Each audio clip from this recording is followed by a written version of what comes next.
हिंदू, मुस्लिम, सिख, ईसाई, इन सबों से ऊपर की बातें होनी चाहिए और वो हो रही थी। तो इजराइल जब चुप है और पूरी वॉर हॉर्मुज पर है, तो आप सोच सकते हो जब इजराइल चुप है, हॉर्मुज में लड़ाई हो रही है, तो आया कौन था यहाँ? रुकने कौन आया था? क्यों आया था? काफी कोशिश की बाइडेन प्रशासन ने कि गाजा पे युद्ध बंद हो जाए, इजराइल ने बात मानी नहीं। उन्हें यही मालूम था कि आज न कल अमेरिका स्टेट ऑफ हॉर्मुज में आएगा, तो वो लैंडिंग करके उन्होंने अपने डिफेंसेस को पुख्ता किया ईरान में। यानी ईरान के इरादे साफ है, वो पीछे नहीं हटेगा। तो फिर अमेरिका के पास विकल्प क्या बचते हैं सर? मैंने अपने मिलिट्री को 1 साल के लिए ऑथराइज कर दिया है। All missiles are locked, ready to fire and decimate Iran. अगर मैं मर गया तो ईरान के पास इतनी शक्ति नहीं है कि वो लगातार हर अटैक का जवाब दे सके। नमस्कार, मैं अवजात शेखर आजाद और आप देख रहे हैं नवभारत टाइम्स। ईरान और अमेरिका के बीच में युद्ध फिर से शुरू हो चुका है। जो एक तथाकथित एमओयू हुआ था युद्ध विराम को लेकर के, उसे अब फेल मान लिया जाए। पिछले 9 दिनों से अमेरिकी सेना जो है ईरान के अंदर में बार बार बमबारी कर रही है और ईरान प्रतिक्रिया के तौर पर मिडिल ईस्ट में जो अमेरिका के बेसेस हैं, कुवैत हो, बहरीन हो, इन पर बमबारी कर रही है। हमारे साथ भारतीय नौसेना के पूर्व अधिकारी कैप्टन श्याम कुमार सर हैं। सर ने मार्च के महीने में जब ये युद्ध शुरू हुआ था, उसके कुछ ही दिन हुए थे, उसमें उन्होंने एक दिलचस्प भविष्यवाणी की थी। उन्होंने कहा था कि दरअसल डोनाल्ड ट्रंप ने इस युद्ध को शुरू नहीं किया है, अमेरिका की स्ट्रेटजी रही है कई वर्षों से। अमेरिका इस युद्ध को करना चाहता था, उसका मकसद क्या है वो हम सर से ही जानने की कोशिश करेंगे। सर, आपकी भविष्यवाणी थी कि अमेरिका ने काफ़ी लंबे अरसे से इसको प्लान करके रखा था। जनरल कूपर का आपने जिक्र किया था कि वो चाहते हैं, उनको स्पेशली डोनाल्ड ट्रंप ने इस रीजन में तैयार किया था, भेजा था। आपकी भविष्यवाणी सच साबित हो रही है क्योंकि युद्ध फिर से शुरू हो चुका है। सर नमस्कार, जय हिंद। सैनो वरुणा, धन्यवाद आपको और आपके चैनल को मुझे जगह देने के लिए, अपनी बातें कहने के लिए। जी मैं मानता हूं शुरू से जैसा जो आकलन मेरा युद्ध का रहा, उस हिसाब से और जिस तरह की घटनाएं घटी हैं और जो बयानीबाजी होती रही है दोनों तरफ से, चाहे वो आईआरजीसी हो, चाहे वो ईरान के लीडर्स हो, अमेरिका के लीडरशिप हो, और उनकी जो मिलिट्री लीडरशिप है खासकर, वो कभी कभी जो बोलते रहे हैं, इन सबों के मद्देनजर और जो 40 साल का इतिहास ईरान का, स्टेट ऑफ हॉर्मुज का, इराक वॉर के साथ उनका, और उस समय अमेरिका का जो योगदान था इस युद्ध में, और प्रेजेंट स्टेटस जो इजराइल और गल्फ कंट्रीज का रिलेशनशिप और मैरीटाइम जो एक्टिविटीज उस एरिया में पिछले 8-10 सालों से खासकर जिस तरह से हो रही है, जिसमें भारत भी किसी लीडरशिप रोल में, ट्रेनिंग में और एंटी पैरासी रोल में इन्वॉल्व है, इन सबों को अगर आप मद्देनजर देखते हुए इस युद्ध को देखेंगे, तो टैंक तो रोज सवेरे उठकर गोलाबारी ना करे तो दर्शकों को ये लगता है कि कुछ हुआ नहीं। वो बातें इसमें नहीं है और उसको हम आज आपसे मुखातिब होते हुए मैं आपसे वो कहना चाहता हूं। देखिए, सबसे पहले ये समझना होगा कि मिडिल ईस्ट एक प्रोग्रेसिव स्टेट के रूप में ये सिया सुन्नी, हिंदू, मुस्लिम, सिख, ईसाई, इन सबों से ऊपर की बातें होनी चाहिए और वो हो रही थी, और सब इंटीग्रेट होके एक विकास के पथ पर नए हिसाब से मिस्र, जॉर्डन, 6 गल्फ कंट्रीज जो नेशंस हैं, ये सब आगे बढ़ रहे हैं। और इसके पहले पुतिन ने जो किया वो सबको पता है, और उस समय भी जो हुआ अमेरिका के साथ, और जो यूरोपियन नेवल फोर्सेस वहां आई कई देशों की, उसे भी हमें ध्यान रखना है कि ये जो लड़ाई हुई है, इस सबको उससे सिलसिलेवार ढंग से देखना पड़ता है कि उस समय आखिर किसने क्या कैसे मदद की और क्या क्या हुआ रेड सी में, बाब अलमंडेब में। तो ये एक तरह से रिहर्सल हो चुका था 2 साल पहले, और उसके पहले की बातें मैंने ऑलरेडी कह दी है। यहाँ से बातें, ये हमारा प्रिल्यूड है, ये हमारा टेक ऑफ पॉइंट है, और तब दर्शक समझेंगे कि आखिर हमें आज की लड़ाई देखनी चाहिए या इसको पीछे ले जाना चाहिए। बिल्कुल। तो ये मेरी शुरुआत है सबसे पहले कहने की कि इनको रखना पड़ेगा। 20 ऐसी बातें थी जिसका मैंने आकलन किया। इजराइल की प्रिपरेशन, तो मैं बात करता हूँ मिडिल ईस्ट और इजराइल एक अच्छे माहौल में आगे बढ़ रहा है। कुछ डिसग्रंटल्ड पैलेस्टाइन की हमास जो फोर्स है, उसके कुछ लोगों ने 7 अक्टूबर 22 को कुछ गजब कर दिया, और जिसके कारण इजराइल जो जा रहा था आगे पैलेस्टाइन के साथ कोएग्जिस्ट करने की कोशिश कर रहा था, उसकी भी अपनी हिस्ट्री, अपनी कहानियां हैं। बहुत सारे लोग कह सकते हैं हमास को बहुत, लेकिन हमास एक दूसरे तरह का आउटफिट है जिसे जगह दी पैलेस्टाइन के लोगों ने, और उसे पॉलिटिकल सिस्टम में लाके उसको आगे किया, और उस पैलेस्टाइन के साथ भी इजराइल चल रहा था। भारत और middle east European corridor, I2U2, ऐसी कई घटनाएं आप देख रहे हो। हमारा चाहवार पोर्ट भी उसमें शामिल था। भारत हैफा तक जा रहा था। विलिंजम पोर्ट केरला में बनाने के बाद वहां से हम कंटेनर लेके यूरोप तक जाने वाले थे। ये सब चल रहा था और अच्छी खासी दोस्ती के साथ सारे मिडिल ईस्ट भारत के संबंधों के साथ इजराइल भी अपने अब्राहम एकॉर्ड को पुख्ता करता हुआ बढ़ता जा रहा। लेकिन ये शुरू हो गया। अब इस शुरू होने से इजराइल को वो जरूरत उसकी अपनी पूरी करनी पड़ी, तो उसने हमास हिब्दुल्लाह का और हजीबुल्लाह का युद्ध छेड़ दिया और हूती का भी छेड़ना पड़ा क्योंकि युद्ध ने समर्थन कर दिया, तो वो भी एक फ्रंट खुला। ये सारी चीजें याद रखनी चाहिए। 3 महीने हुए थे ट्रंप को आए हुए और उन्होंने मई के महीने में इजराइल को कह दिया कि ईरान पे अटैक कर दो जी। और कर भी दिया उन्होंने और एक नया युद्ध खोल दिया उन्होंने। लेकिन ये बात अब यहाँ पे आती है कि आखिर इजराइल उन्हें लेके आया, जैसा आपने पूछा था शुरू में मेंशन भी किया, इजराइल लेके आया अमेरिका को या अमेरिका की अपनी रिक्वायरमेंट। तो आप देख सकते हो कि इजराइल जब चुप है, फिर मैं आकलन करता हूँ, इजराइल जब चुप है और पूरी वॉर हॉर्मुज पर है, तो आप सोच सकते हो जब इजराइल चुप है, हॉर्मुज में लड़ाई हो रही है, तो आया कौन था यहाँ, रुकने कौन आया था, क्यों आया था। तो सबसे पहली बात ये समझनी चाहिए, इजराइल अपने आप अपना युद्ध कर रहा था। ईरान उसका वर्चस्व के लिए खतरा है, न्यूक्लियराइजेशन तो कई बार मार चुका है मोसाद और कई लोग कर चुके हैं, लेकिन छिटपुट करते रहते हैं। फिजिकल अटैक कभी नहीं किया था ईरान ने, आज तक नहीं किया था। लेकिन अमेरिका के पहले के राष्ट्रपति थे मिस्टर बाइडेन और उनके सेक्रेटरी थे defence secretary general Lord Austin, जो एक आर्मी ऑफिसर। 5 साल तक इन्होंने ये लड़ाई लड़ी।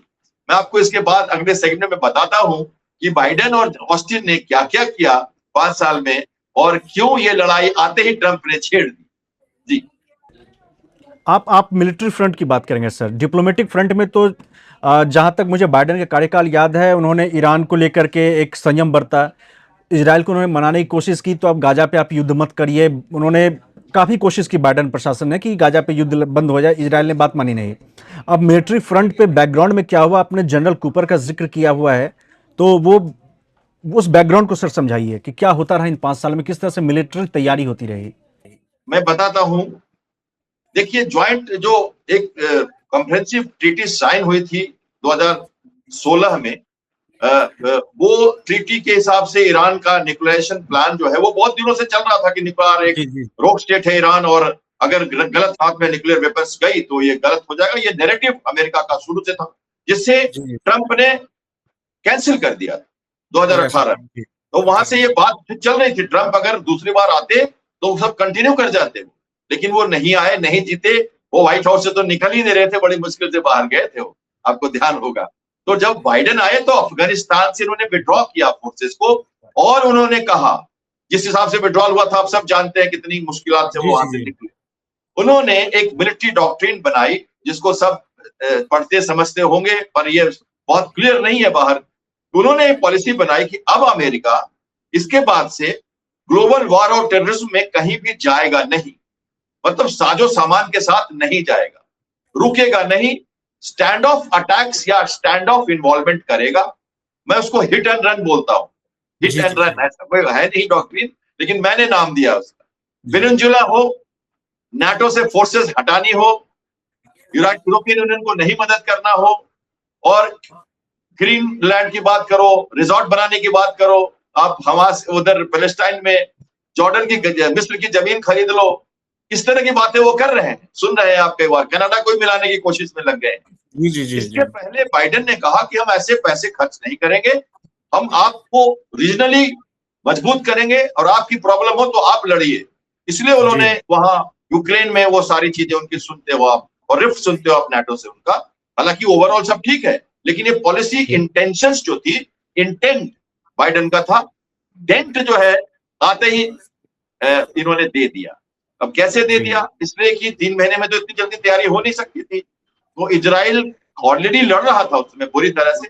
रेड सी में जब प्रभाव खत्म हुआ, सब कुछ ठीक हुआ, तो स्मेलिंग द ग्राउंड के लिए, अंडरस्टैंडिंग के लिए ईरान के ऊपर एक हल्का सा प्रेलूड मारा उन्होंने 12 दिनों का। और उस समय पूरी तैयारी शायद अमेरिका की उतनी अच्छी नहीं थी गल्फ में पानी पे, तो उन्होंने 12वें दिन वो युद्ध रोक दिया सेंट्रल कमांड में उस समय एक आर्मी ऑफिसर बैठे थे, जनरल, जो ये लड़ाई 12 दिनों की उन्होंने लड़ी, और उसकी जो फीडबैक मिली उनको और जो भी समझ में आया उनको, उन्होंने उस समय लड़ाई रोकी, एक मैसेज दिया ईरान को।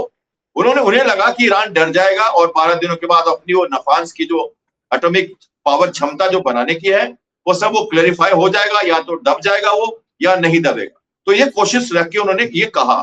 अंत के कतार पे जब अटैक किया ईरान ने लास्ट दिन, तो ट्रंप को लगा कि ईरान इस वॉर को स्प्रेड कर रहा है, इसलिए उन्होंने रोका वॉर को, और ये कहा कि B-2 बॉम्बर के साथ, मिलिट्री कैपेबिलिटीज के साथ पूरी ताकत हमने वर्ल्ड को दिखाई है, सिर्फ अमेरिका ये कर सकता है, ईरान मेरी बात समझो, अभी मैं युद्ध रोक रहा हूं। ये बात उन्होंने अंतिम दिन कही थी और वहां युद्ध बंद हो गया। लेकिन मुझे मालूम था उस समय भी कि ये युद्ध बंद होगा नहीं, ये और आगे बढ़ेगा। अगस्त के महीने में उन्होंने सेंट्रल कमांड के चीफ को चेंज किया और वहां पे एडमिरल ब्रैड कूपर, जो एक नेवल ऑफिसर है, उनको लाया गया सेंट्रल कमांड में। इसके पहले इजराइल जो था अमेरिका के साथ संबंधों में, मिलिट्री में, यूरोपियन कमांड में था, मेडिटेरियन का ये कमांड है उनका, वहां से उसे 2023 में निकाला गया था और उसे सेंट्रल कमांड में लाया गया और सारी वॉर रूम की ब्रीफिंग अटेंड करनी शुरू कर दी उसने। एक और बात, AI जनरेटेड 100 शिप्स, छोटे छोटे 50 फीट 70 फीट के अनमैन्ड बोट्स बनाए अमेरिका ने। वर्ल्ड की पहली AI जनरेटेड फ्लीट जिसमें क्रू नहीं है, वो बहरीन में उन्होंने रखा और सारे शिप्स को, अपने माइन सुपर्स को वहां से निकाल दिया, सिंगापुर और मलाक्का स्टेट में जाके डाल दिया, पूरी नेवी वहां से खाली कर दी। ईरान नहीं कर पाया। ईरान के 3 शिप्स बाहर थे, उसमें से 2 ने शेल्टर लिया और एक श्रीलंका के पास मारा गया। तो ये कहानी पहले हुई। एक और बात, 50 से ज्यादा वॉरशिप्स के साथ इन्होंने करीब 24 कंट्रीज का ग्रुप बनाया, जिसमें गल्फ कंट्रीज, अफ्रीकन कंट्रीज शामिल थे। 50 से ज्यादा मैरिटाइम एक्सरसाइजेस की इन्होंने बाइडेन के टाइम में। इंडिया भी उस जगह पे था।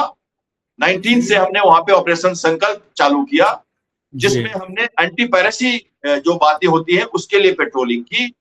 और ईरान ने 20 से ज्यादा वॉर गेमिंग की, एम्फीबियस। उन्हें डर था कि अमेरिका किसी भी क्षण ये आइलैंड्स पे अटैक कर सकता है, तो उनके पास करीब करीब 19 से 20 एम्फीबियस शिप्स थी। उसमें से एक शिप जो था श्रीलंका में जिसने शरण लिया था, वो एक एम्फीबियस शिप था जी, बुशेहर जी।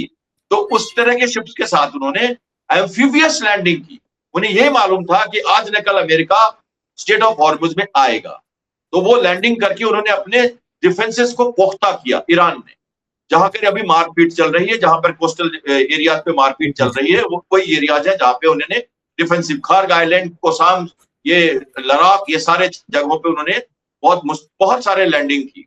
ये तैयारियां की गई और एक तरह से सारे टारगेट्स डिफाइन किए गए। और जब दोबारा लड़ाई हुई ये 28 फरवरी को, तो ईरान के टारगेट्स, जो लैंडवर्ड टारगेट मेन, वो इजराइल को दिए गए और पानी के और कोस्टल और सदर्न टारगेट्स जो थे वो अमेरिका ने लिया। इनफैक्ट कैस्पियन सी का भी जो फ्लीट है, 4th फ्लीट जो ईरान का, वो भी इजराइल को दिया गया, जिसको इजराइल ने ध्वस्त किया नॉर्थ में। तो इजराइल को टारगेट्स कहा गया था कि तुम गल्फ में मत आना। आपको ध्यान होगा अजताब जी कि जब एक दिन पार्स ऑयल फील्ड पे, जो ईरान का फील्ड है स्टेट ऑफ हॉर्मुज के अंदर खाड़ी में, उस पर जब अटैक किया था इजराइल ने, तो नेतन्याहू को रिप्रिमांड किया था ट्रंप ने कि इधर मत आओ, तुम उधर ही लड़ो। तो ये बातें आप सोच लीजिए कि टारगेट्स दी गई। अब मैं आगे बताता हूँ 40 दिनों का वार क्यों हुआ और उसकी कारण क्या थी, एक्चुअल इंटेंशंस क्या जी। आपने कहा कि चलिए होर्मुज पे कंट्रोल करने के लिए मतलब मना किया, अमेरिका कर रहा है होर्मुज पे कंट्रोल करने की कोशिश, ईरान रिटेलिएट कर रहा है। ईरान के पास मिसाइल इतनी है कि अमेरिका कई महीनों तक अगर युद्ध लड़े, ईरान रिटेलिएट करता रहेगा। तो अब इस युद्ध को अब आगे किस तरफ जाता हुआ देख रहे हैं? क्या आखिरकार अंततः अमेरिका क्या होर्मुज पे कंट्रोल कर पाएगा, या फिर ईरान के स्टॉक में भी इतनी मिसाइलें हैं कि कम से कम वो मिडिल ईस्ट में अमेरिका की जितने बेसेज हैं उनको तो वो तबाह पूरी तरह से कर ही सकता है। ईरान ने साफ कर दिया है कि अगर आपको परमाणु युद्ध तक करना है तो कर लीजिए। जो तेहरान के जो मेयर हैं, उनका एक मैं स्टेटमेंट सुन रहा था, उसमें उन्होंने कहा था कि जो अमेरिका के पास अगर विकल्प बचा है तो सिर्फ वो परमाणु विकल्प है, अगर उसको आजमाना चाहते तो वो आजमा ले। यानी ईरान के इरादे साफ है, वो पीछे नहीं हटेगा। तो फिर अमेरिका के पास विकल्प क्या बचते हैं सर? किस तरह युद्ध जाएगा आगे? बिल्कुल, मैं फिर से शुरुआत करता हूँ थोड़ी सी प्रीलूड के साथ। देखिए, अमेरिका यहाँ आने से पहले उसने गल्फ कंट्रीज को अपने पहलू में पूरी तरह से डिप्लोमेटिकली लिया, और आज जी। तक भी लिया हुआ है। और ये इससे कहना चाहता हूं मैं, क्योंकि जितने भी अटैक्स हुए हैं उनके अमेरिकन बेसिस पे, सोवरेन स्टेट्स हैं, तो जब बेस पे अटैक हो रहा है तो सोवरेन स्टेट पे अटैक हो रहा है। लेकिन बिल्कुल। इन कंट्रीज ने किसी तरह का खुलेआम रिटेलिएशन नहीं किया, अमेरिका के थ्रू करवाया जा रहा है। और जेडी वैंस अभी कुछ दिन पहले बहरीन जाके फिर से उन्होंने एकजुटता दिखा दी है, और ओमान के साथ जो संबंध बनाना चाहता था ईरान, ओमान की खाड़ी में नया जो एक प्रोटोकॉल बनाना चाहता था, वो भी ओमान नहीं दिखा रहा कहीं से भी, जो कभी कभी रिफ्ट दिखता था कि ऐसा हो सकता है। तो आप मान के चलो, जीसीसी के कंट्रीज बिल्कुल अमेरिका के साथ वैसे ही खड़े हैं। आप सऊदी अरेबिया के साथ कभी कभी रिफ्ट सुनते होंगे, पर उसको आप लोग को नजरअंदाज करना पड़ेगा। ये सारे के सारे कंट्री वैसे ही है। 40 दिनों तक उसने smelling the ground, destruction of war waging capacity कहते हैं, जो दुश्मन की शक्ति को खत्म करना, रिजीम को खत्म करना, मनोबल तोड़ना, प्रेशराइज करना, और मिसाइल्स और ड्रोन की कैपेबिलिटी को खत्म करना, और ये कहना कि आज न कल हम तुम्हारे अंदर घुस के तुम्हारे न्यूक्लियर कैपेबिलिटी को भी नष्ट कर ही देंगे। ये सारी चीजें 40 दिनों तक उन्होंने की। 40 दिन क्यों, आप पूछ सकते हो 40 दिन क्यों? देखिए, ईसा मसीह ने 40 दिनों का फास्ट किया था, और उसमें उन्होंने कहा था कि 40 दिनों के फास्ट के बाद हम टेस्टिंग एंड ट्यूनिंग अपने सोल की करते हैं। तो अपने सोल की टेस्टिंग, उसके बाद एक ईसा मसीह का फोटो भी आया था इनके साथ, ट्रंप के साथ, आपने सुना होगा, वो बिल्कुल, बिल्कुल, बड़ा बिल्कुल, अजीब सा। बिल्कुल, बाय द वे, वो देखा था। पायलट को रेस्क्यू करने के बाद 40वें दिनों के बाद इन्होंने युद्ध रोक दिया। और जब रेस्क्यू करने गए थे तो कई सारे चीजें उन्होंने अंदर जाके देख भी ली थी, कई सारी चीजें समझ भी ली थी, और रीओरिएंटेशन भी करना था। तो युद्ध रुका नहीं, वहां पे उन्होंने होल्ड किया। और ये फिर बीच में एमओयू, ये घटना, छलावा, घुमा फिरा, डिसेप्शन, डाइवर्जन, डायलॉग, डिप्लोमेसी, ये सारी चीजें अमेरिका करता रहा। आपको और दर्शकों को या कई लोगों को लगा होगा कि युद्ध रुक गया, क्योंकि पार्ट 1, पार्ट 2, पार्ट 3 कर रहे हैं सब लोग। मैं उसको जी, मुझे पर्सनली कभी ऐसा फील नहीं हुआ था कि युद्ध रुक गया था। या प्लीज गो ऑन। हाँ, आपके हिसाब से और मेरे हिसाब से युद्ध रुका नहीं, हम चलते रहे। क्या किया ईरान ने, अमेरिका ने? ब्लॉकेड लगाया, जिसकी परिकल्पना, और मैंने लिखा आर्टिकल और समझाया लोगों को, बहुत कम टेकर थे इस मामले, क्योंकि लोगों ने लैंड वार युद्ध देखा है, समुद्र की युद्ध देखी नहीं है, जिसकी परिकल्पना तभी हो सकती है।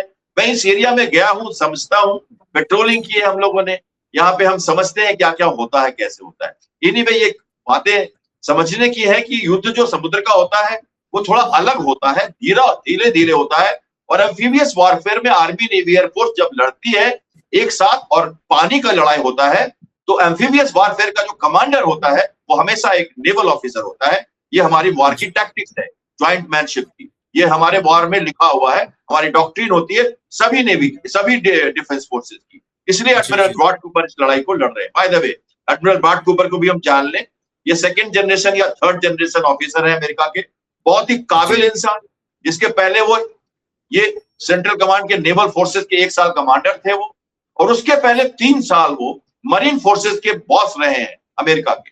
जो मरीन फोर्सेस और स्पेशल फोर्सेस जो दूसरे शिप्स में आके इधर उधर घूम रही है, जिनकी जरूरत कभी भी पड़ सकती है, जिसको उन्होंने रखा हुआ है दूर दूर तक, एक अगर लैंडवर्ड कोई ऑपरेशन करना हो लिमिटेड, वो ऐसा तो नहीं होगा कोई बिल्कुल ट्रेडिशनल एम्फीबियस ऑपरेशन नहीं हो सकता इस एरिया में, और ऐसा करेगा भी नहीं अमेरिका, पर मॉडिफाइड रेट की चांसेस बहुत ज्यादा है। तो ये एडमिरल ब्रैड कूपर इस लड़ाई को लड़ रहे हैं। इनको हिस्ट्री में पढ़ा जाएगा अजताब जी, आप समझेंगे।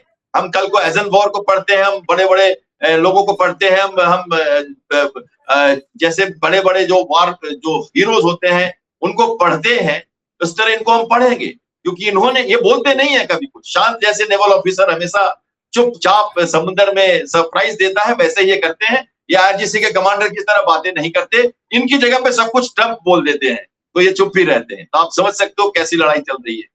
तो अब यहाँ पे क्या हो रहा है, 40 दिनों का एनिहिलेशन, वार बेजिंग कैपेसिटी खत्म करना, रिजीम और लीडरशिप खत्म करना जितना हो सके, ये सारी बातें इनविजिबल टारगेट्स थी। न्यूक्लियर, रिजीम, इंफ्रास्ट्रक्चर और वार बेजिंग कैपेसिटी को नष्ट करना, ये इनविजिबल टारगेट्स थे अमेरिका के। विजिबल टारगेट्स क्या था, आप पूछेंगे। विजिबल टारगेट सिर्फ इतना था, स्टेट ऑफ हॉर्मुज का फंक्शनल कंट्रोल, एक पूरी जिंदगी भर के लिए, आगे के समय तक के लिए अमेरिका एंड जीसीसी के कंट्रोल में आना। ये विजिबल टारगेट था। इसके पहले ये घटनाएं हुई और जब युद्ध रुका तो इन्होंने क्या किया, कहते हैं ईरान ने 6000 माइंस लगा दिए, 1000 से 2000 माइंस इन्होंने क्लियर किया अनमैन्ड बोट्स के साथ। MH-60 हेलीकॉप्टर जो डूबा रात को, वो यही कर रहा था अपने सोनार से स्कैन करके, और रोबोटिक्स और अंडर वाटर अनमैन्ड व्हीकल्स के साथ माइंस को डिटेक्ट करना, डिटोनेट करना, हटाना और एक रास्ता बनाना सुरक्षित उससे, जिससे कि वो गुजर सके। मैं आपको एक पेन से आपको मैं दिखाना चाहता हूं कुछ जल्दी से, ताकि समझ में आए दर्शकों को। ये देखिए दो रास्ता है, ये दो रास्ता है। ये रास्ता जो है ये लद्दाख और कोसान इनके बीच में से गुजरता है, टॉल वाला रास्ता। इधर ओमान है और इधर ईरान है, इधर अरबियन सी और इधर गल्फ। तो आप मान के चलो, इधर उल्टा ले लो आप, इधर से आप निकल रहे हो और इधर बाहर जा रहे हो, ये अरबियन सी हो गया आपका। तो अब बताइए आप, ये वाला रास्ता पहले फ्रीडम ऑफ नेविगेशन में खुला हुआ था, ओमान इधर है, तो इसी रास्ते को लगातार अमेरिका चाह रहा है क्लियर करना, और ईरान कहता है कि यहां से जाओ, हम तुमको चेक करेंगे, टॉल लेंगे, सर्च करेंगे। एक प्रश्न है आपके दर्शकों से, 5 नेवी की शिप्स यहाँ पे, वॉरशिप्स, अमेरिका का अपना वॉरशिप, क्या इनको भी ईरान सर्च कर पाएगा? क्या इन पे भी टॉल तक लगाएगा? वो सोवरेन फ्लैग फ्लाइंग करते हैं, वॉरशिप्स को कैप्चर नहीं किया जा सकता, वॉरशिप को एज पर रूल आप सर्च नहीं कर सकते। तो ये बात अमेरिका को मंजूर नहीं, गल्फ कंट्रीज को मंजूर नहीं। पहले तो इकोनॉमिकली लॉस है और दूसरा ये वॉरशिप्स का प्रॉब्लम। तो ये रास्ता खोल रहा है वो, और इस रास्ते से डिस्ट्रॉयर आए थे जब पाकिस्तान में इस्लामाबाद में मीटिंग चल रही थी पहली, तो डिस्ट्रॉयर वहां से घुसे और उसको खदेड़ा आरजीसी ने। अमेरिका जानबूझ के भेजा था कि अगर अटैक करेगा तो इस्लामाबाद में दिक्कत होगी और सब थू थू करेंगे ईरान पे कि तुमने ऐसा क्यों किया, वो तो अपने रास्ते जा रहा। तो स्मेल करके वापस चले गए। सारा का सारा जो कारनामा है ब्लॉकेड, वो पूरा का पूरा इधर लगा हुआ है, इधर बंदर अब्बास पे, और ब्लॉकेड है पूरा ईरान पे, और ओमान की खाड़ी से शिप को निकाला जा रहा है।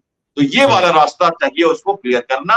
और अब ये जो लड़ाई रुकी उस समय ये रास्ता क्लियर किया मर्चेंट शिप को, 100 से ज्यादा मर्चेंट शिप को यहां से निकाला उसने, AIS ट्रैकर ऑफ करके जी, और चुप करके नेविगेशन से निकाला। कई बार यहाँ पे मार पड़ी, एक बार दो बार पत्थर से भी टकराए, क्योंकि पानी का जो गहराई है ये ज्यादा सदर्न आने से वो कम है, बीच से जाना है उनको, बिल्कुल बीचों बीच। इसी रास्ते को खोलना है, इसको कहते हैं फ्रीडम ऑफ नेविगेशन। जब तक ये बहाल नहीं होगा तब तक ये चलती रहेगा युद्ध। इसीलिए MOU को साइन करने के बावजूद गुप्त रूप से ये सारी तैयारी चली, और ये 9वां दिन आज जो युद्ध का है तो इसलिए है क्योंकि दोबारा स्टेट ऑफ हॉर्मुज के ऊपर ध्यान रखते हुए सर्दर्न एरियाज पे पूरा अटैक चल रहा है। अब इजराइल चुप है। आप कह सकते हो सर इजराइल अब क्या कर रहा है? इजराइल को कह दिया अमेरिका ने, तुम्हारा काम अभी नहीं आया है, ये मेरा एरिया है, हमें यहां रहना है, GCC के स्वर्णिम युग की शुरुआत करनी है, मिडिल ईस्ट को, स्टेट ऑफ हॉर्मुज को गिफ्ट करना है। ये मैं बार बार चैनल पे कहता रहा, लोग हंसते थे, मैं कहता रहा कि स्वर्णिम युग की शुरुआत उन्होंने, ट्रंप की बातों को अन्यथा न लें, बोलते बोलते बहुत कुछ कह जाते हैं। लड़ाई की आप पूछ सकते हो मुझसे प्रश्न की कितने दिन चलेगी, तो आपको मैं बता दूं उन्होंने ये भी कह रखा है कि 18 साल वियतनाम में, 3 साल वर्ल्ड वॉर, अभी तो 100 दिन ही हुए हैं। और मैंने अपने मिलिट्री को, एक और बात कोट कर देता हूं, मैंने अपने अलग अलग दिनों में इन्होंने कहा है, एक दिन में नहीं, मैं 30 महीने की बात कर रहा हूं, मैंने अपने मिलिट्री को 1 साल के लिए ऑथराइज कर दिया है, all missiles are locked ready to fire and decimate Iran अगर मैं मर गया तो उन्होंने साल भर की तो वार्निंग ऐसे ही दे दी है। तो आप मान के चलो युद्ध तो चलेगा, शायद इतनी जल्दी है। अब क्या हो रहा, ईरान की बात आपने कही है, मैं उसको फिर से कह देता हूं, ईरान के पास इतनी शक्ति नहीं है कि वो लगातार हर अटैक का जवाब दे सके। अमेरिका और उसके कंट्रीज के पास काफी सारे अभी माल बचा हुआ है। एक बात इससे साथ ही जोड़ दूं कि अमेरिका के पास 11 एयरक्राफ्ट कैरियर है, इतने सारा शिप्स है, यहां नहीं होगा तो कहीं और जाके खड़े कर देंगे, उन्हें कोई खास फर्क नहीं पड़ता। तो ब्लॉकेट तो चलता रहेगा, नंबर 1। दूसरी बात, ईरान जब अमेरिका एनिहिलेट कर रहा है, पूरी तरह से मार रहा है, तो ईरान क्या कर रहा है? एट्रिशन वॉरफेयर कर रहा है। एट्रिशन वॉरफेयर मतलब एक मिसाइल इधर दाग दो, एक मिसाइल उधर दाग दो, इधर दाग दो, वर्ल्ड का ध्यान आकर्षित करते रहो, लोगों को कहते रहो मैं तो लड़ूंगा लड़ूंगा, ताकि लोग आए, डिप्लोमेटिकली दबाव पड़े अमेरिका पे, तेल के भावों के असर को कम होने के लिए लोग आए, यूनाइटेड नेशन भी इंटरवीन करे, और आप देखो पोर्ट अकूबा में मारा उसने, जॉर्डन में, इलियट में मार दिया उसने, रेड सी में है ये सब। आप समझ सकते हो इरान ने इजराइल को भी मारा, और यहां तक वो कि इंडियन ओशन में दियो गार्सिया तक मिसाइल छोड़ चुका है। जी जी जी तो जी ये जी तो कहते हैं एट्रिशन वॉरफेयर, जिसमें वो कोशिश करेगा थोड़ा थोड़ा थोड़ा थोड़ा लड़ते रहना। जो राष्ट्रीय लोग हैं, वॉरियर क्लास के लोग हैं, हमारे पड़ोसी रह चुके हैं कल को। पाकिस्तान तो अब बना है, पहले हमारे पड़ोसी थे। हमने वहां के ज्यूज को यहाँ शरण दे रखी है। ईरान से संबंध हमारे अच्छे रहे हैं, और हम चाहते हैं कि ये युद्ध रुके, और अमेरिका के साथ हमारी स्ट्रैटेजिक संधि है, चाबार हमारा पोर्ट है वहां। तो भारत का रुख इसमें बड़ा मिजड और कैलिब्रेटेड रहता है, और हम अपने हिसाब से, हमारी इंडियन नेवी, नौसेना अपने सुरक्षित लोगों को लाने, ऑयल गैस की सप्लाई को दुरुस्त रखने के लिए ऊर्जा सुरक्षा ऑपरेशन चला रही है। हमारे वारशिप डिस्ट्रॉयर्स वहां खड़े हैं, और हम कोशिश कर रहे हैं इस पर पैनी नजर रखने की। युद्ध अभी और चलेगा, गुप्त रूप से चले या एक्टिव चले। जी, ये आपको लगता है सर कोई संभावना कि खर्ग द्वीप जो है ईरान के जमीन पे अमेरिका अपनी सेना को उतार सकता है? अगर आप एक टाइम फ्रेम की बात कर रहे हैं कि ट्रंप के शब्दों में कि ट्रंप ने 1 साल की युद्ध की धमकी दी है, तो चलिए हम एक मान लेते हैं कि 1 साल का टाइम फ्रेम ट्रंप ने बनाया है। तो क्या इस बीच में आपको लगता है कि किसी भी सूरत हाल में अमेरिका अपनी सैनिकों को खर्ग द्वीप पे या ईरान के अंदर उतारना चाहेगा? क्योंकि खर्ग द्वीप को लेकर के ट्रंप प्रशासन के साथ एक्सियोस की रिपोर्ट थी, जिसमें कहा गया था कि यूएई को वो सौंपने वाले हैं, जो आप जीसीसी की बात कर रहे हैं। तो आपको लगता है कि उतारेंगे अमेरिका अपने सैनिकों को उतारेगा यहाँ पे? बहुत अच्छा प्रश्न है, और एक अच्छा डाइवर्जन भी दिया आपने, जिसकी बहुत जरूरत थी, मुझे भी बताना था ये बात। देखिए, अमेरिका ने कोशिश जरूर की थी स्पेशल फोर्सेस को और मरीन्स को, और जब वो फ्लैट टॉप उनके जो स्मॉल 40,000 के एयरक्राफ्ट कैरियर्स है जो मॉडिफाइड हैं स्पेशल ऑपरेशंस और एम्फीबियस वॉरफेयर के लिए, मैं एम्फीबियस वॉरफेयर से बिलोंग करता हूँ, एयरक्राफ्ट कैरियर का पायलट हूँ, और स्पेशल ऑपरेशंस और प्री जो रेड्स होती हैं और कैसे एम्फीबियस वॉरफेयर शुरुआत की जाती है, इसका काफी क्लोज मैंने एयरफोर्स के साथ भी और नेवी के साथ भी किया हुआ है अपने हिसाब से अध्ययन और आकलन और ऑपरेशंस। तो इसलिए मैं कह सकता हूं उसको उस तरह से कि इसका तरीका ये था कि स्पेशल ऑपरेशंस करके हुए, लिमिटेड रेड्स करते हुए स्पेशल फोर्सेस के साथ वो एक कहते हैं पहले swelling the ground, softening the beach को थोड़ा सॉफ्टन करना, जो अभी चल रहा है मामला, पहले भी चला था। और वो देख रहे हैं कि कहां से किस तरह से कुवैत की तरफ से जाए, जिसके बिल्कुल नजदीक में खर्ग है, और खर्ग को कैप्चर करें। एक्चुअली खर्ग इनका ही आइलैंड बनाया हुआ है, चप्पे चप्पे से वो जानकार है। अमीनिया जो कंपनी थी उन्होंने ही बनाया था इसको, तो ये पूरी तरह से जानते हैं, शाह के जमाने का सारा खेला है। तो ऑयल पे कैप्चर करेंगे तो वर्ल्ड का नैरेटिव खराब होगा, इसलिए वो नहीं कहते कि मुझे ऑयल कैप्चर करना है। उन्हें कहना है कि मुझे फ्रीडम ऑफ नेविगेशन चाहिए। और सेंट्रल कमांड की आज की माने आप कल रात की रिपोर्ट, तो वो बिल्कुल कह रहे हैं कि हम वही अटैक कर रहे हैं जहां पर कि हमारे मर्चेंट शिप्स को, शिपिंग को खतरा है, और जिससे फ्रीडम ऑफ नेविगेशन खराब होती है दुनिया के लिए। वरना हम ईरान के पीछे नहीं पड़े हैं, और न्यूक्लियर वाला मामला तो हम कर ही लेंगे, आज निकल निकाल ही देंगे आपका। तो ये इसको आप समझ सकते हैं। कुर्द के जो अटैक्स हुई है, इराक का जो एक फ्रंट खुलता है, और कुवैत के बगल में चाइना का इन्वेस्टमेंट है, पोर्ट बनाया है चाइना ने, और इराक का एक लैंड का रास्ता जाता है, पोर्ट, जो कुवैत के बगल से जाता है। तो उस एरिया पे सबसे ज्यादा ईरान अटैक कर रहा है। आप समझिए क्यों। और ये 8-7 मार्च को जब मैंने कहा था इस फ्रंट ऑफ वॉर में सबसे ज्यादा कुवैत को झेलना पड़ेगा। इजराइल तो 5वें नंबर पर आता है, मैंने नंबर ऑफ साइट्स भी बताई थी कितने मिसाइल अटैक हुए हैं। सबसे ज्यादा कुवैत पर आज भी हो रहे हैं। दूसरे नंबर पर है यूएई। सबसे खतरा इन दोनों को है, क्योंकि यही दोनों स्टेट्स हैं जो वल्नरेबल है और कैपेबल है। यूएई खासकर, और कुवैत ज्योग्राफिकली लोकेटेड है सबसे नजदीक ईरान के। और कुर्द का जो इलाका, इनफैक्ट बलूचिस्तान का भी इलाका, पाकिस्तान का भी जो बॉर्डर है, वो भी बचा नहीं रह पाएगा अगर जरूरत पड़ी तो कुर्द का इलाका इराक का भी हो सकता है जहां से फ्लैंक्स दे ये।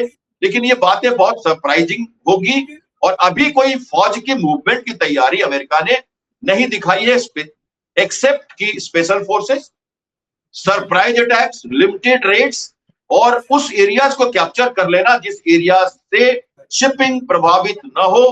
गुड बॉय सिंड्रोम सिग्नेचर दिखाते रहे ट्रंप, पानी की लड़ाई को कहते रहे कि हम ऑयल के लिए लड़ रहे हैं, विश्व के लिए लड़ रहे हैं, हमारा कोई और दूसरा मकसद नहीं है, इसलिए ये एरिया कैप्चर करना जरूरी है। तो इस हिसाब से मैं इसको देखता हूं। हालांकि एक और बात मैं ऐड करना चाहूंगा, नाटो ने मना किया था। यूरोपियन यूनियन फोर्सेज होती है नेवी की, यूईओ नेव फोर्स, जो प्रॉस्पेरिटी गार्डियन चलाया गया था अमेरिका का साथ रेड सी में, उसमें ये फोर्स आए थे। ऐसे force Spain, Greece, Japan, Italy, England, France, इन्होंने कमिट कर दिया था कि हमारे नेवल फोर्सेज जाएंगी, शांति के लिए जाएंगी, माइनस्वीपिंग करेंगी और डिजास्टर मैनेजमेंट करेंगी। लेकिन वो जरूरत पड़ने पे अमेरिका का साथ भी दे सकती है, क्योंकि वॉरशिप का रोल ओवरनाइट चेंज हो जाता है। इसलिए आपने सुना होगा शुरू में तो फटकार लगाई नाटो को, पर वो भी एक छलावा था। यूनाइटेड नेवल फोर्सेस यहाँ पे आएंगी और ये अमेरिका के साथ आज न कल जुड़ेंगी। ये भी मेरी परिकल्पना में लिखा हुआ है और ब्लॉकेट की तो चर्चा मैंने विस्तार से कर रखी है पहले ही। दूसरे ही तीसरे हफ्ते से ये शुरुआत हो गई थी। जी, आपने बहुत अच्छे से समझाया, पूरे सीन को समझाया है। मौजूदा स्थिति यह है कि ईरान हार मानने की बात नहीं कर रहा है। होर्मुज पे अभी भी ईरान का कंट्रोल है। ईरान अभी भी मिसाइल चला रहा है। अमेरिका अभी भी हमला कर रहा है। पता नहीं आगे जाके क्या होगा। शायद आप जो भविष्यवाणी कर रहे हैं कि लंबे युद्ध की स्थिति बनी रहेगी। सर, एक इस बीच एक क्वेश्चन, मैं चूंकि आप नेवी के अधिकारी रहे हैं, काफ़ी सारे ऑपरेशंस को आपने अंजाम दिया है, इंडियन ओशन से लेकर के बे ऑफ बंगाल और अरब खाड़ी तक। पिछले दिनों आपने देखा होगा कि चीन ने पाकिस्तान को एक सबमरीन सौंपा है। उस सबमरीन को लेकर के पाकिस्तान में काफ़ी ज़्यादा उत्साह है। कहा जा रहा है कि उस सबमरीन को जो है बंगाल की खाड़ी में 1971 के बाद फिर से भेजने की जो लोग योजना बना रहे हैं। इनकी प्लान है कि 1971 के बाद से फिर से अपनी सबमरीन बंगाल की खाड़ी में भेजें और भारत के ऊपर में एक स्ट्रेटेजिक प्रेशर बनाने की कोशिश करें। आप इस चीज़ को कैसे देख रहे हैं? किस तरह से भारत इसको काउंटर कर सकता है? देखिए, ऑपरेशन सिंदूर चल रहा था, वहां के प्रधानमंत्री समुद्र अपने स्विमिंग पूल में नहा रहे थे 1:30 बजे रात को, तो उनको अमीर ने बताया कि अटैक हो गया है और वो परेशान हो गए। एक लाइन कहता हूं कि ये जो बातें कहते हैं ना, हम तेरी हर अंदाजे नजर शिरकत करना जानते हैं, क्योंकि हमने पूरी उम्र गुजारी है तोपखाने में, गुसल खाने में नहीं। तो ये गुसल खाने वाले लोग बड़ी बड़ी चीजें तो ले आते हैं और हंगूर भी ले आए हैं, नाम भी रख दिया है अपने इन्होंने हंगूर किसी कारण से। और इनकी हिम्मत अभी इतनी नहीं, 8 सबमरीन लेना है, 10 साल लगेगा, पहला सबमरीन है। कई दिनों के बाद सबमरीन मिली है, तो नया मॉल भी ज्यादा प्याज खाता है ना, तो थोड़ा तो टाइम लगेगा और समझ में आएगी बात। पहले अपने कोस्टल डिफेंस ठीक कर लें, अरबियन सी में उसको निकाल के देखें, खोजें। EIP के साथ अंडर वाटर में ज्यादा दिन तक रहने लायक सबमरीन जरूर है, पर उनके क्रू रह पाएंगे क्या? उनको पता है कैसे रहना है? कभी रह पाए हैं बहुत दिनों से? टाइम लगेगा ये सब समझने में। टेक्नोलॉजी लेना और उसको सस्टेन करना लॉजिस्टिक सपोर्ट के साथ, बे ऑफ बंगाल तक जाना दूर की बात है। अभी फिलहाल तो अरबियन सी में ही अभी अपने आप को संभाल ले वो, और 1, 2, 3, 4 सबमरीन आएगी, 4 बनेगी, तब तक बहुत कुछ देखना है हमें। एंटी सबमरीन वॉरफेयर के लिए भारत कोस्टल डिफेंस के शिप्स बना रहा है, एक के बाद एक लगातार हम कोस्टल डिफेंस के शिप्स बना रहे हैं जो एंटी सबमरीन होंगे।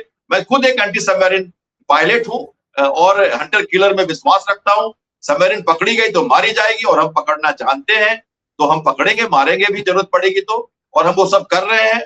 तो अभी बहुत टाइम लगेगा इसको स्टेबलाइज करने में। टेक्नोलॉजी आई है और अभी हमें देखना है कहां तक ये आगे जाते हैं। हर मूवमेंट पे हमारी पैनी नजर रहेगी। हमारा P-8I aircraft, reaper drone, MH-60 helicopter और सारे डिस्ट्रॉयर्स एंड फ्रिगेट्स में जो हमारे HW एंटी सबमरीन कैपेबिलिटीज है वो बहुत ही बेहतरीन है। और अब हम पूरी तरह से सुनिश्चित कर देंगे कि ये सबमरीन लिमिटेड रह के एक पॉकेट में ही रह जाए, जब जरूरत पड़े तो मूव भी ना कर पाए, ऐसी हम स्थिति पैदा करेंगे।